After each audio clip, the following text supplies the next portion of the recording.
आज सबसे पहले देख लेते हैं कि यहाँ पे हिटाची जोसन के द्वारा कैसे कार की मैन्युफैक्चरिंग की जाती है। सबसे पहले इस बात को ध्यान रखना होगा कि कंपनी कोई भी कार बनाती है तो सबसे पहले मॉडलिंग चेंज करती है। मॉडल का बनाने का कार्य इंजीनियरों के ऊपर होता है।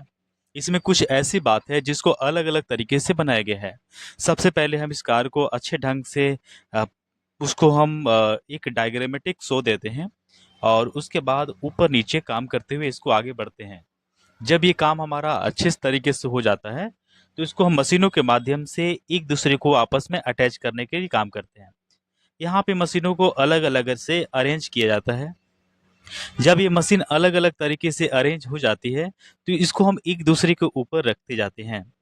जब इसको हम अलग अलग तरीके से सजा के रखते हैं तो ये हमारे लिए काफ़ी आसान हो जाता है।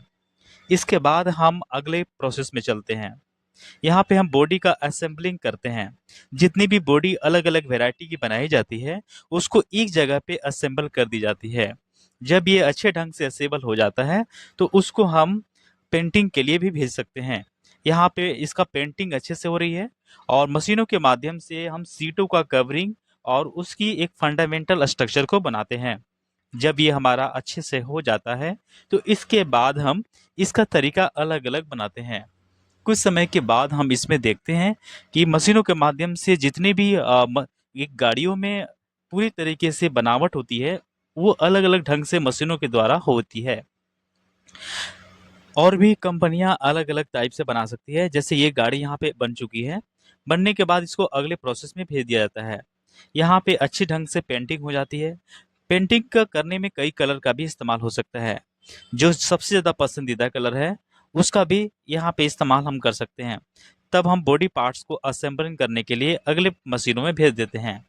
वहाँ पे जाकर बॉडी पार्ट्स आसानी से असेंबल हो जाती है और कुछ कस्टमर के द्वारा कुछ कारीगरों के द्वारा इसको अच्छे ढंग से करने के बाद अगले ट्रांसफॉर्म में भेज देते हैं।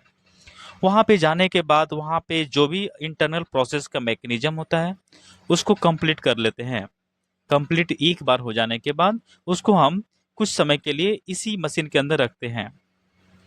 अब ये मशीन अगले प्रोसेस में जाएगी। उस स्टेप को पूरा करने में इसमें जो भी हमें जैसे पहिया लगाना है तो पहिया लगाने के लिए हमें अलग अलग मशीनों के द्वारा उसको चेक किया जाता है। चेक करने के बाद उसका अलग अलग जो प्रोसेस है उसका हम इस्तेमाल कर सकते हैं। और यहाँ पे हम अपना एक मार्किंग के द्वारा उसको अच्छे ढंग से असेंबल कर लेते हैं। असेंबलिंग करने के बाद यहाँ पे आप देख सकते हैं कि इंटरनल प्रोसेस में जो मशीनरी होता है उसका भी इस्तेमाल कर सकते हैं। अब ये हमारा पहिया लग के हो गया स्ट्रॉन्ग। जैसे ही व्हीलर का काम पूरा हो जाता है, पूरा करने के बाद इसको हम अगले काम करने के लिए भेज देते हैं। अब ये टेक्नोलॉजी अपने तरीके से बेहतर काम करती है। जब ये टेक्नोलॉजी से हमारा सारे कार्य पूरा हो जाता है तो इसको हम अगले चरण में पूरा करने के लिए भेज देते हैं। वहाँ पे सारे बॉडी पार्ट्स एक दूसरे के साथ अटैच करके लगा दिए जाते हैं। लगाने के बाद उसको हम अगले प्रोसेस में भी भेज सकते हैं। वहाँ पे जब ये जाती है तो उसका अगला चरण पूरा हो जाता है। अब यहाँ पे हमारा गाड़ी बनकर हो गया तैयार। अब इसको फाइनल चेक करने के लिए हम एक ग्राउंड लेवल पे चेक करते हैं ताकि इसमें किसी भी प्रकार का कोई गड़बड़ियाँ नहीं पाई जाए। इसको हम असेंबलिंग करने के बाद फाइनली चेकिंग करते हैं और चेकिंग में सक्सेसफुली होने के बाद अगले प्रोसेस में भेज देते हैं। अब ये मेरा कार अच्छे तरीके से ओके हो चुका है। अब इसको मैं एक रिटेलर के पास या अलग अलग कंपनियों के माध्यम से किसी अन्य कंट्री में एक्सपोर्ट कर सकते हैं। ये हमारा कदम काफ़ी ज़्यादा मेहनत होता है, इसमें काफ़ी समय भी लग सकता है। जब ये हमारा कार्य पूरा हो जाता है तो इसको अलग अलग तरीके से भी हम इसको कर सकते हैं। इस तरीके से हम कह सकते हैं कि हमारा जो कार्य है वो कंप्लीट हो चुका है।